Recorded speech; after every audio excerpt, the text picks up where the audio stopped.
नमस्कार। आज बात करने वाले हैं हम दर्पण द्वारा प्रतिबिंब का बनना।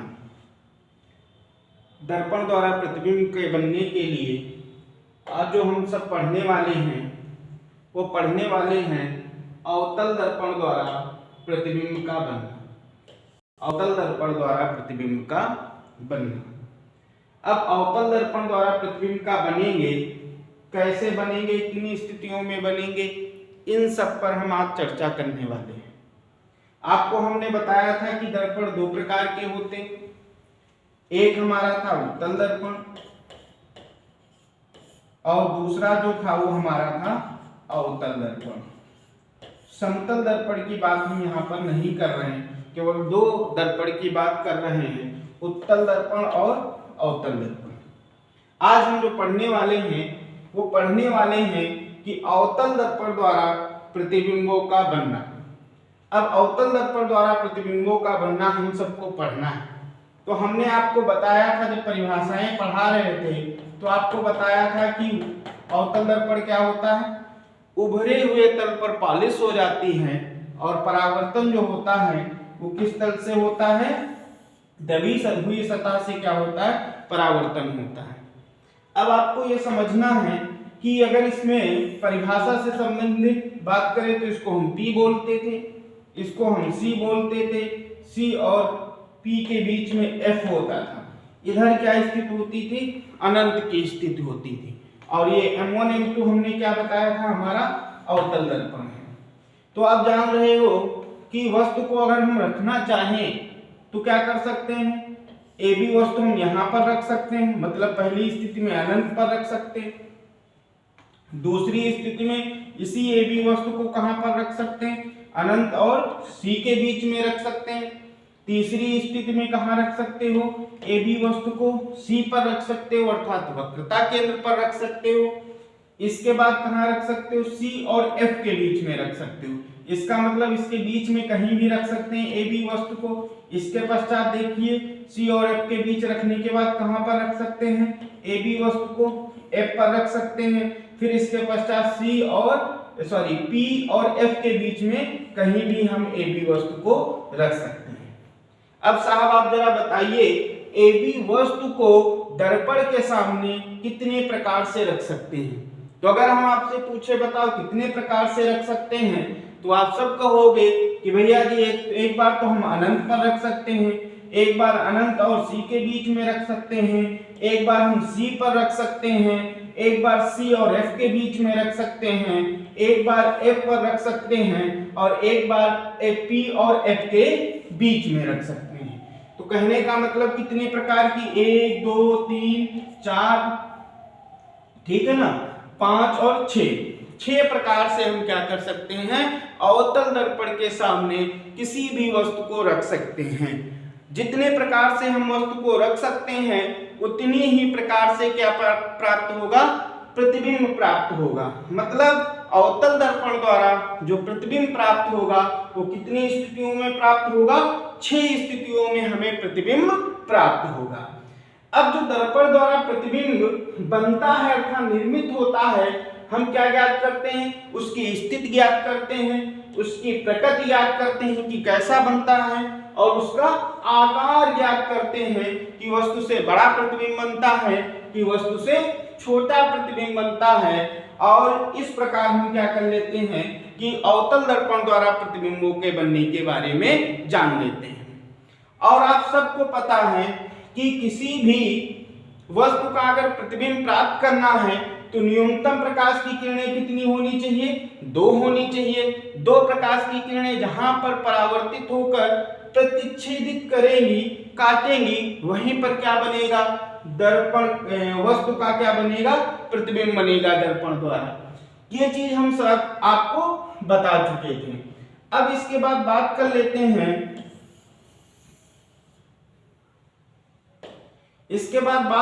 हैं, पहली स्थिति। पहली स्थिति में हम बात कर रहे हैं, देखिएगा आप सब, पहली स्थिति ये है। अब पहली स्थिति में हम आपसे बात करने जा रहे हैं। पहली स्थिति में क्या बात करने जा रहे हैं, ये आपके सामने हमने एक दर्पण बना दिया है। साफ दर्पण जो बना रहे हैं, कौन सा दर्पण बना रहे हैं, अवतल दर्पण बना रहे हैं। ये देखिए इसकी क्या होगी, मुख्य अक्ष होगी। इसको हम क्या कहते हैं, P कहते हैं। इसको गोला पूरा करेंगे ना तो इसके केंद्र को ही तो हम वक्रता केंद्र कहने लगते हैं। C और P के बीच में क्या बनता है, F बन जाता है। अब क्या है, पहली स्थिति में हमने क्या बताया था, वस्तु कहां पर रखी है, अनंत पर रखी है। तो साहब मान लेते हैं कि ये कोई वस्तु रखी है, AB वस्तु जो रखी है वो कहां पर रखी है, अनंत पर रखी है। अब अनंत से चलने वाली जो प्रकाश की किरणें होती हैं, हमने आपको बताया था परस्पर समांतर होती हैं। और ये प्रकाश की समानांतर किरणें प्रतिबिंब बनने के 3 नियम बताए थे। ध्यान दे लो यहाँ पर, इस तरीके से हमने कहा था अगर ये P है, ये C है, ये F है, तो अगर मुख्य अक्ष के समांतर प्रकाश की किरण आती है तो परावर्तन के पश्चात कहां से होकर के जाती है, फोकस से होकर के जाती है। मुख्य अक्ष के समांतर आने वाली प्रकाश की किरण परावर्तन के पश्चात कहां से होकर के जाती है, मुख्य फोकस से होकर के जाती है। फोकस से होकर जाने वाली प्रकाश की किरण, साहब फोकस से होकर जाने वाली प्रकाश की किरण परावर्तन के पश्चात क्या हो जाती है, मुख्य अक्ष के समांतर हो जाती है। और वक्रता केंद्र से होकर जाने वाली प्रकाश की किरण परावर्तन के पश्चात वक्रता केंद्र से ही वापस चली जाती है। ये हम जब बताए थे, वो आपको कब बताया था, जब आपको बता रहे थे प्रतिबिंब बनने के नियम। अब इतनी चीज आपको समझ में आ गई, क्लियर भी हो गया कि अगर हमारी प्रकाश की किरण मुख्य अक्ष के समांतर आ रही है तो वह हमेशा कहां से होकर के जाएगी साहब, फोकस से होकर के जाएगी। अगर हमारी प्रकाश की किरण मुख्य फोकस से होकर जा रही है तो परावर्तन के पश्चात वो कहां से होकर के जाएगी, परावर्तन के पश्चात मुख्य अक्ष के समांतर होते हुए चली जाएगी। और तीसरी जो कंडीशन बताई थी, वक्रता केंद्र से जाने वाली प्रकाश की किरण परावर्तन के पश्चात क्या होगी, वक्रता केंद्र से ही वापस चली जाएगी। ये 3 विशेष स्थितियों को ध्यान में रखेंगे तो अवतल दर्पण द्वारा जो प्रतिबिंब बनने का नियम हम बताने जा रहे हैं, कितने 6 स्थितियों में जिसकी चर्चा करने जा रहे हैं, वो आप सबको आसानी से समझ में आ जाएगा। अब पहली स्थिति पे हम बात करने जा रहे हैं, जब वस्तु कहां पर रखी हो, जब वस्तु साहब हमारी कहां पर रखी हो, अनंत पर रखी हो। अब वस्तु को हमने क्या किया, अनंत पर रख दिया। अनंत से आने वाली प्रकाश की किरणें परस्पर क्या होती हैं, समांतर होती हैं। एक ये अनंत से प्रकाश की किरण आ रही है, ये देखो समांतर आ रही है मुख्य अक्ष के, और परावर्तन के पश्चात कहां से होकर के जाएगी, कहां से होकर के जाएगी, फोकस से होकर के चलेगी। दूसरी आप देखिए कहां से जा रही है, मुख्य अक्ष के समांतर, अनंत से आ रही, कहां से आ रही, अनंत से आ रही और मुख्य अक्ष के समांतर आ रही, परावर्तन के पश्चात कहां से होकर के जाएगा, मुख्य फोकस से होकर के जाएगी। अब देखो इसका मतलब क्या है कि जब वस्तु अनंत पर रखी होगी, जब वस्तु अनंत पर रखी होगी तो उसका प्रतिबिंब कहां पर बनेगा, मुख्य फोकस पर बनेगा। अब अनंत पर वस्तु देखो साहब इतनी बड़ी रखे थे और प्रतिबिंब कितना बन रहा, छोटा बन रहा है, बहुत छोटा बन रहा है। इसका मतलब बिंदु आकार का बनेगा। और क्या होगी, इसकी प्रकृति कैसी होगी, वस्तु के सापेक्ष कैसा बनेगा, उल्टा बनेगा। तो आप सबको ये क्लियर हो गया कि जब वस्तु अनंत पर रखी होती है तो वस्तु का प्रतिबिंब मुख्य फोकस पर बनता है, जो वस्तु से अत्यधिक छोटा, ठीक है, उल्टा और कैसा होता है, वास्तविक होता है। क्योंकि वास्तविक दोनों प्रकाश की किरणें काट रही हैं तो कैसा बनता है, वास्तविक बनता है। ये चीज क्लियर हो गया, मतलब कैसा बनता है, वास्तविक बनता है, ठीक है ना। और कैसा बनता है, छोटा बनता है, ठीक है। कहां पर बनता है, फोकस पर बनता है। ये चीज आपको समझ में आई, हमें लग रहा कि सबको समझ में आ गया होगा। इसके बाद अगली कंडीशन की हम सब बात करते हैं। अगले कंडीशन में आते हैं। अब देखिए वस्तु को इसके बाद कहां रख सकते हैं भैया जी, सबको पता हो गया ना। अनंत से जब आगे की ओर बढ़ेंगे तो क्या मिलेगा, C और अनंत की स्थिति मिलेगी। इसका मतलब इस बार जो वस्तु को हम रख सकते हैं वो कहां पर रख सकते हैं, अनंत, और कहां पर रख सकते हैं, P ये हो गया, C साहब ये हो गया। C और P के ठीक मध्य में क्या होता है, F होता है। इस बार जो वस्तु को रखा इधर तो अनंत की स्थिति हो गई, तो अनंत पर जब वस्तु को रखा था तब आप सबको पता चल गया था हमारा प्रतिबिंब कहाँ पर बनता है, फोकस पर बनता है। अब जो वस्तु को रखना है वो कहाँ पर रखना है, अनंत और सी के बीच में रखना है। और लो साहब हमने अनंत और सी के बीच में कहीं ए भी एक वस्तु रख दिया।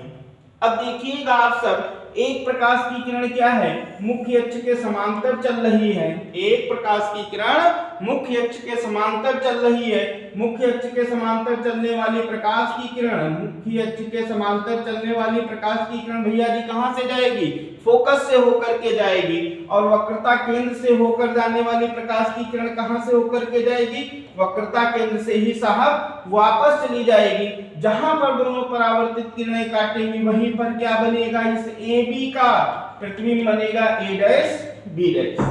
तो आप सबको क्लियर हो गया कि जब वस्तु अनंत और वक्रता केंद्र के बीच रखी होती है, जब वस्तु अनंत और वक्रता केंद्र के बीच रखी होती है तो वस्तु का प्रतिबिंब कहां पर बनता है, सी और एफ के बीच में बनता है।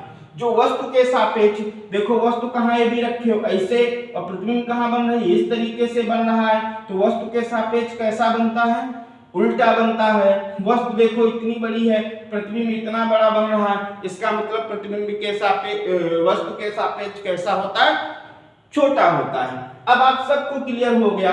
अगर आपसे पूछा जाए जब वस्तु अनंत और वक्रता केंद्र के बीच रखी होती है तो वस्तु का प्रतिबिंब कैसा बनता है, तो आप सब कह सकते हो जब वस्तु अनंत और वक्रता केंद्र के बीच रखी होती है तो वस्तु का प्रतिबिंब वक्रता केंद्र और मुख्य फोकस के बीच बनता है, जो वस्तु के सापेक्ष कैसा होता है, उल्टा, छोटा, वास्तविक होता है।